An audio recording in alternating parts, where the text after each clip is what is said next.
You're listening to The South Stands, a Buckeye football podcast by Ohio State fans for Ohio State fans on Apple Podcasts, YouTube, Spotify, and SoundCloud. Welcome back to The South Stands, a Buckeye football podcast by Ohio State fans for Ohio State fans from the West Coast. I'm your host, Zach Moore. Today is Tuesday, November 2nd. And it's just going to be another one-man show again today. Very brief, going to spend about 20 minutes having a look back at Ohio State's gritty, hard-fought, much more competitive than we all expected 33-24 win over Penn State. Thought I'd also spend a couple of minutes talking about Michigan State's big comeback win over Michigan in East Lansing. Finally, I'm going to take my best crack at the top 6 in the very first college football playoff rankings, which will be announced later tonight on ESPN, I believe. Let's talk about Penn State. Now, on our mid-season recap pod, I said Penn State was the opponent on our remaining schedule that had me the most concerned because I thought they were the most talented team left on Ohio State's schedule. And of course, James Franklin's teams always take us down to the wire. And I know I've expressed that. That is not an original thought. You guys you've been hearing me say that for several years now. But I hedged on that after Penn State's inexplicable loss in 9 frames of overtime to lowly Illinois at home, coming off a bye the week before. And, I really should have known better. I called for an Ohio State blowout in our prediction pod this past week. I should have known better. And actually, I'm going to give full credit to Paige for calling a closer than expected outcome. Although I told PBH yesterday, I'm not even sure that even he expected Penn State to be that competitive. And PBH agreed that he didn't think the game would be quite that competitive. So now, the question I keep asking myself, and I think I might have an answer to it now after much deliberation, about 48 hours of really thinking it through. The question is, was this a good win for Ohio State? Now, most of the national analysts have not been impressed. We're not impressed with what they saw on Saturday night. But I tend not to completely trust all of those views. Now, in the moment and shortly after the game, I was certainly disappointed. And anybody that's on the South Stands text thread will tell you, I was blowing everybody up with expletives and texts of frustration about how Ohio State, about how things were going in that game. I really thought, last week, Penn State seemed primed for a blowout loss, certainly after losing to Illinois. But then you had that weird press conference that James Franklin held earlier in the week where he looked very distracted. And he twice made reference to Ohio State as Illinois, and he called Ohio Stadium the Big House. So, now I'm wondering, looking back at it, were those just theatrics by Franklin, who was attempting to lull us all to sleep? Maybe they were. And if they were, they worked, because I think a lot of us, including the folks in the desert, had Ohio State winning this one big. The line moved on game day to, I think, from 18.5 to 19.5. So certainly Vegas didn't think Penn State had much of a chance in this game. I certainly didn't. Many of us who follow Ohio State pretty closely thought the Buckeyes would roll in this game. And they did not. Penn State came out. They scored on their their second drive of the game. They fumbled. Ohio State and Penn State, they exchanged fumbles on their opening drives. But Penn State would draw blood first. They scored a touchdown on their second drive to take a 7-0 lead and really, really took it, especially on the defensive side, took it to the Ohio State offense. They were tough. They were nasty. And seemed to really know Ohio State's playbook. I think C.J. Stroud said in the postgame that the Penn State defense was calling out some of their plays. So they were ready for Ohio State, both emotionally, schematically. And again, I was disappointed because for me, Penn State really seemed to feed off the energy of the crowd. They were energized by the environment, much more so than Ohio State, or so it appeared. And they played like it to open the game. And Ohio State found themselves right away in a fist fight. So, kind of going back to that question, was this a good win for Ohio State? Watching that game and then rewatching it, over the last couple of days. I've rewatched it a couple of times. My eyes tell me that Penn State has a lot of good players. And if you did not know rankings, if you did not know records, and all you had to go on with what you were seeing on the field, I saw two pretty evenly matched teams. Certainly when Ohio State's offense was lining up against that Penn State defense. But I saw two teams, I saw a Penn State team that was quite capable of competing with Ohio State with some of the athletes that I saw out there. In particular, the back seven of their defense. Their safety, Brisker, and those two corners, Porter Jr. and Castro Fields, are really, really, really good. Brisker, he really impressed me on one play. It was actually the big Travion Henderson 68-yard run. It was Brisker who ran from across the other side of the field to run Henderson down and stop him at the 2-yard line. Penn State nearly got the stop. Took Ohio State, I think, on third down. They weren't able to punch it in until third down. And we'll get into Ohio State's red zone issues in this game. Penn State, I give them credit. They were great defending Ohio State in the red zone. Buckeyes only able to convert one touchdown in 6 visits to the Penn State red zone. And I think you got to give Penn State, that defense, a heck of a lot of credit. Though I did think it was notable in the champion grades that were released by the Ohio State coaching staff yesterday, there was only one offensive player that graded out as a champion, and that was Jackson Smith-Njigba. So nobody on the offensive line, none of the other receivers, no CJ Stroud, just one player in Jackson Smith-Njigba that graded out as champion. So I think that tells you quite a lot about how the coaching staff felt about Ohio State's offensive performance in this game. But I tell you what, my eyes told me I was watching a really, really good football team in Penn State. So I started to feel a little bit better about this result for Ohio State. Now, the other thing is, I didn't really give Sean Clifford his due credit on our prediction pod last week. And Clifford's a quarterback I've been pretty lukewarm on throughout his career at Penn State. But I tell you what, that Penn State team is a completely different team when Clifford is healthy. And he's having by far his best season at Penn State. His 65% completion percentage is a career high. He's on pace to throw for more yards this season than he did in his previous 2 seasons at Penn State as a starter. He's going to blow way past the 2,654 yards he threw in 2019 when Penn State went 11-2 and I believe won the Cotton Bowl that season. And on Saturday night against an Ohio State front that was bringing a lot of pressure, he made some big time throws with pressure right in his face. And I was very impressed with how Clifford played. Now, you got to give Ohio State some credit, and this is also part of Clifford's MO. They forced him into 2 pretty catastrophic turnovers that really were the difference in the game. But I tell you what, if the Penn State defense and Sean Clifford continue to play like that, the way they did on Saturday night, would anybody be surprised if they win out? I certainly wouldn't. I mean, I know they have Michigan.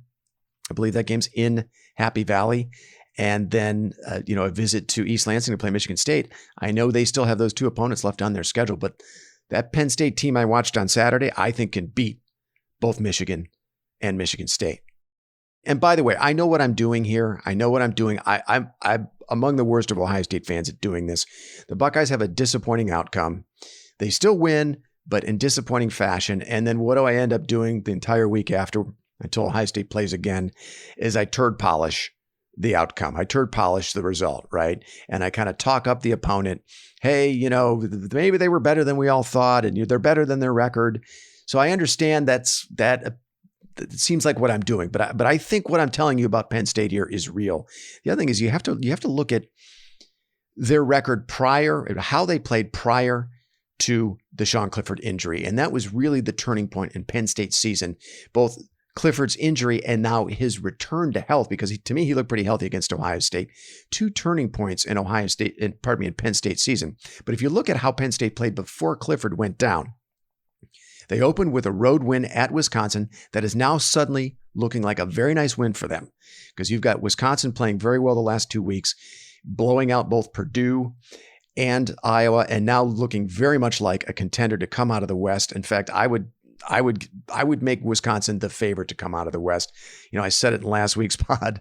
The more things change, the more they stay the same in the Big Ten West. Here's Wisconsin again. It looks like they could very well come out of that division after a really, really rocky start. Anyway, I digress.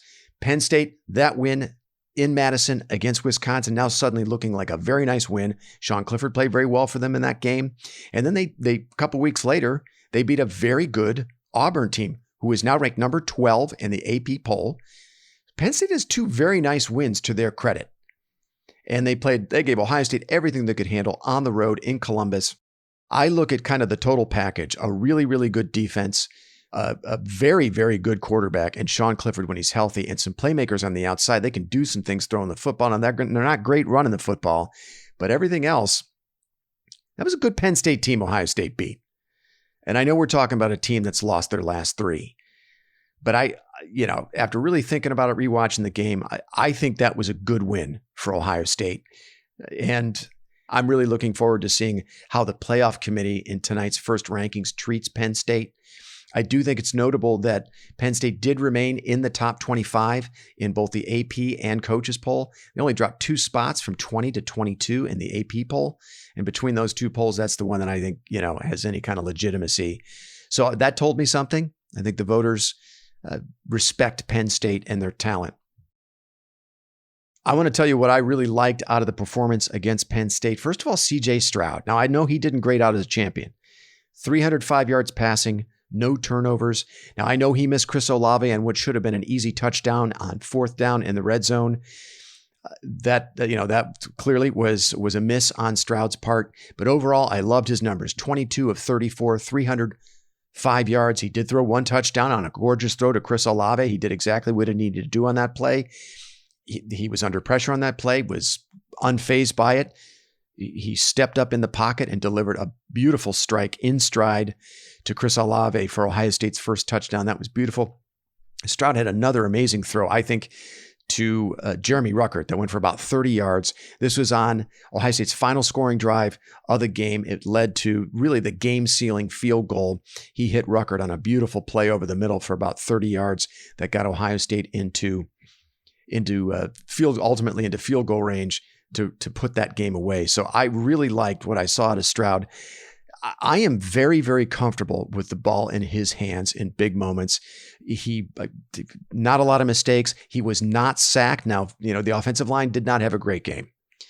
They were not good in opening up holes for TreVeyon Henderson. They did not respond well to what Penn State was doing up front. A lot of pre-snap movement by Penn State that the offensive line did not handle very well, but they did manage to keep C.J. Stroud from being sacked. And against a very good Penn State defense, I think that's saying something. He was not sacked. Stroud's only been sacked 5 times now in 7 games, in 7 starts. So I think you do give the offensive line a little bit of credit there. And you also give Stroud some credit for, and I think he's very underrated at this. He does a good job evading pressure in the pocket. He is very mobile within the pocket. TreVeyon Henderson, another performance that I really, really liked out of Penn State, or out of the Penn State game. Now, Henderson had a rough go of it there for about 2.5 quarters. Penn State, clearly, they were crowding the box. They were not going to let Henderson beat him. But in the second half, Henderson came alive. Now, he finished 28 carries, 152 yards. I think it would have been very easy for a true freshman to get frustrated by how that game was playing out and end up just having a lousy night, getting in his own head, getting frustrated.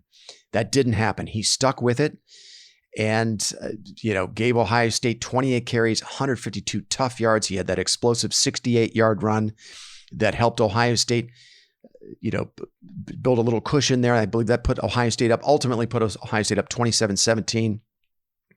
And Henderson had another big run of 20-yarder, I believe, on Ohio State's last scoring drive of the game to get them in position to kick a field goal there to seal the game. It might not have been the last field goal drive. It might have been the one before that. In any case, it was another big run that set up points for Ohio State. So this was, in my opinion, I think this was Henderson's first real introduction to Big Ten football.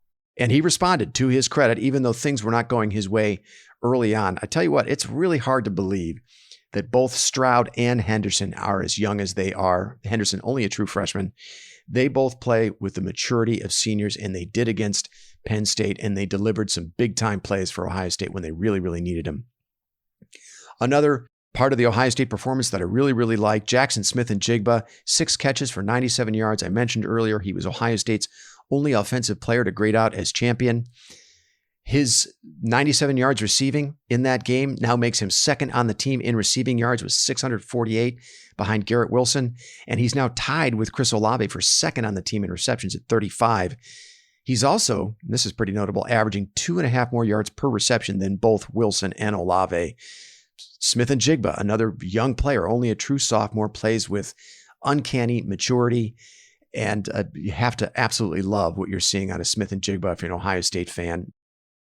Tyreek Smith, another performance against Penn State that was absolutely huge. He was a beast. His hits on Sean Clifford led to the scoop and score by Jerron Cage and Cam Brown's interception. Now, those plays led directly to 10 Ohio State points and a 9-point Ohio State win. I'd say those plays were pretty huge. And when Smith is healthy, he's a huge difference maker for this team, as we saw late last season against Northwestern and Clemson in the postseason. And then, of course, he was notable in his absence against Alabama in the national championship game. Ohio State might have been a different outcome if Smith could have played in that game, or certainly an outcome we might have felt a little bit better about. In any case, we really, really have to hope as Ohio State fans that Tyreek Smith can stay healthy, because that's really been the only reason he's not been able to deliver on expectations as a 5-star recruit out of Cleveland, Ohio. Now, overall, I liked what I saw from the Ohio State defense. Now, it was frustrating to watch Sean Clifford continue to find openings in that Ohio State zone for chunk plays over the middle. And it was frustrating to watch Penn State convert 11 of 16 on third down. But overall, there are things to really, really like about this Ohio State defense, which now ranks number 1 in the country in defensive touchdowns. Jerron Cage's scoop and score on Saturday night for the touchdown, that was Ohio State's 6th defensive touchdown of the season. They're number 7th now nationally in sacks. They're averaging almost 3.5 sacks per game. Do you remember earlier in the year when we were all wondering where the pressure was from the Ohio State defensive line? Well, now we're getting it. We're seeing consistent pressure from that defensive line, and they really ratcheted it up in the second half of that game against Sean Clifford. Clifford had a good game, give him credit, but that defensive front really forced him into some big-time mistakes that were the difference in the game. So 7th nationally in sacks, that Ohio State defense. They're 14th nationally in interceptions. By the way, that is tied with Georgia. 16th nationally against the run. They're 17th nationally in tackles for loss, averaging over 7 a game. Hey, I thought we were looking at another historically bad Ohio State defense when the season began. We're now starting to see a defense grow and develop into a unit that can generate a lot of explosive plays, a lot of difference-making plays. And I think you're going to need that. Now, we're headed into November here. This is the final stretch toward the postseason.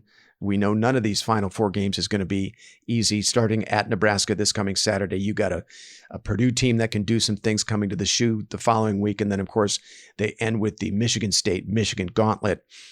I tell you what, though, you've got a defense that can create turnovers and get after the quarterback and get it in the backfield. You combine that with an offense that's explosive and can score and move the ball in many different ways. I think I'm looking at an Ohio State team that is starting to peak and starting to show us some things here when the stakes are the highest.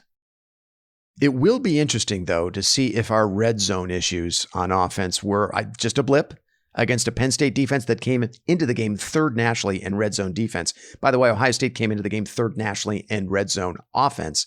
So it'll be interesting to see, was that just a blip, or if those issues continue?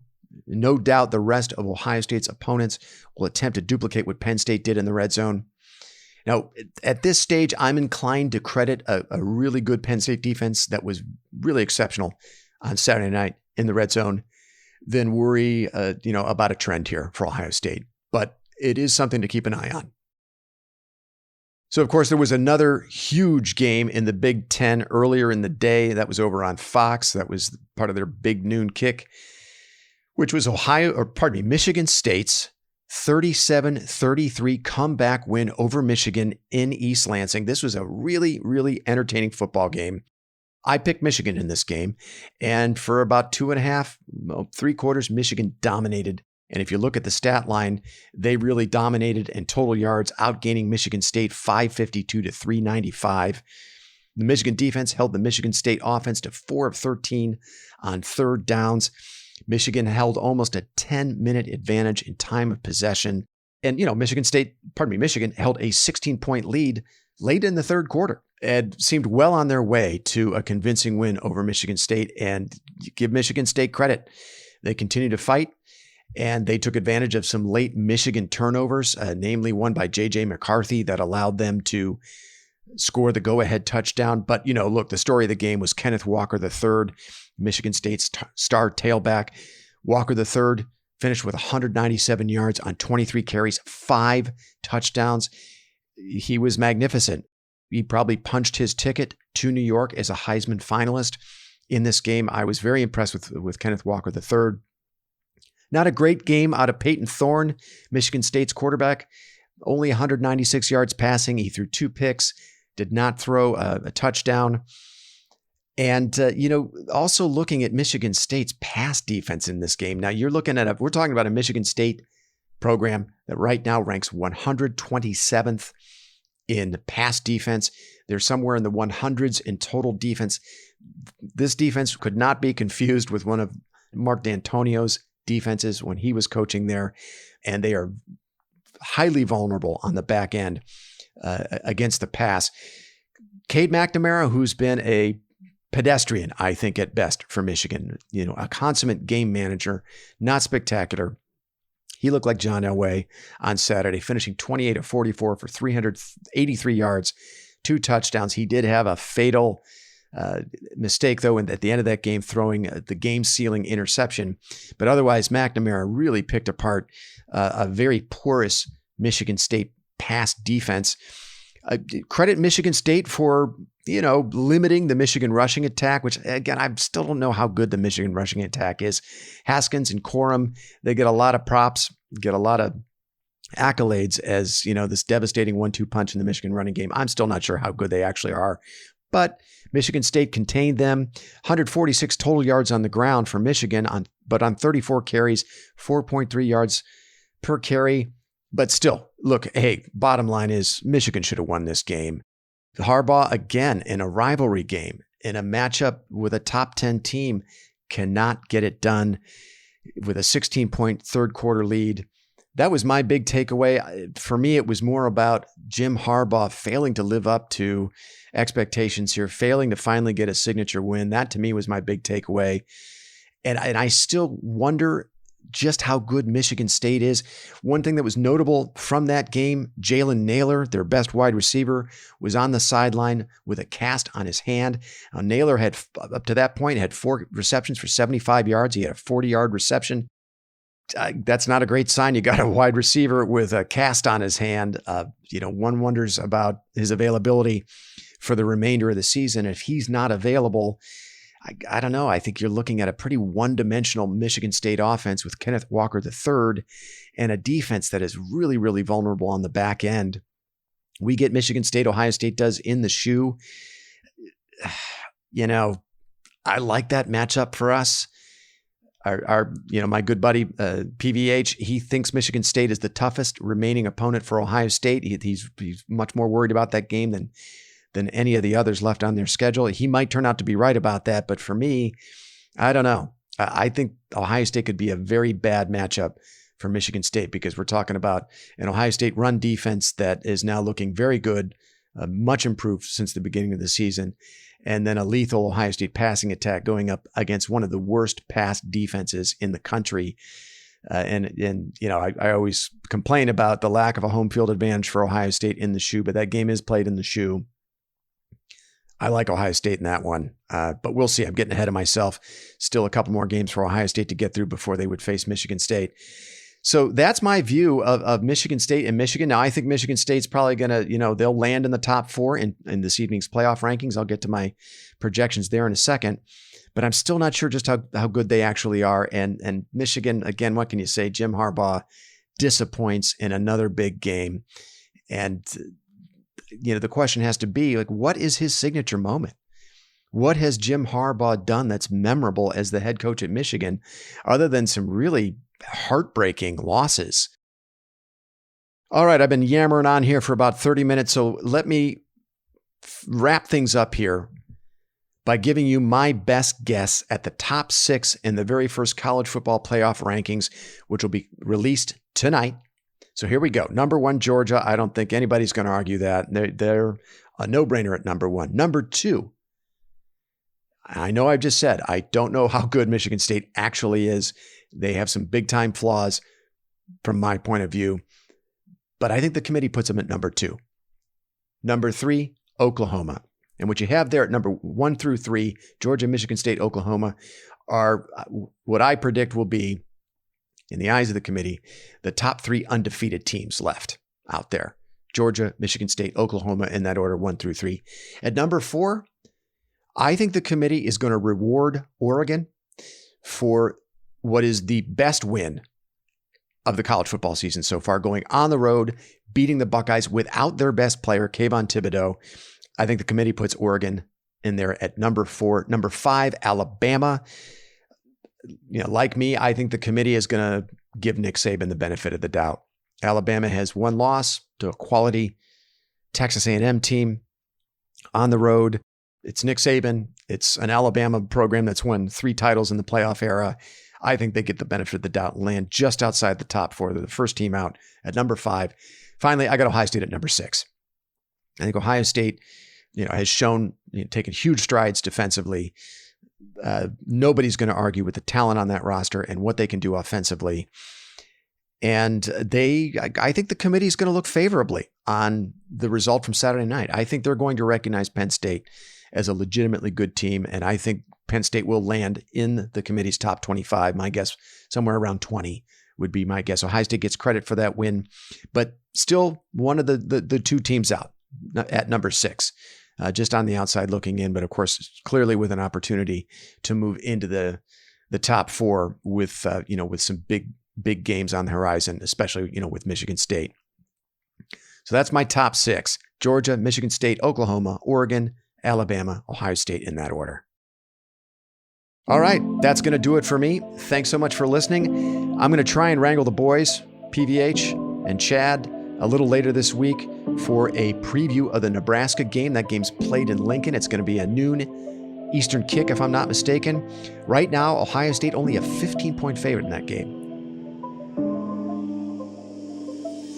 You've been listening to the South Stands, a Buckeye football podcast.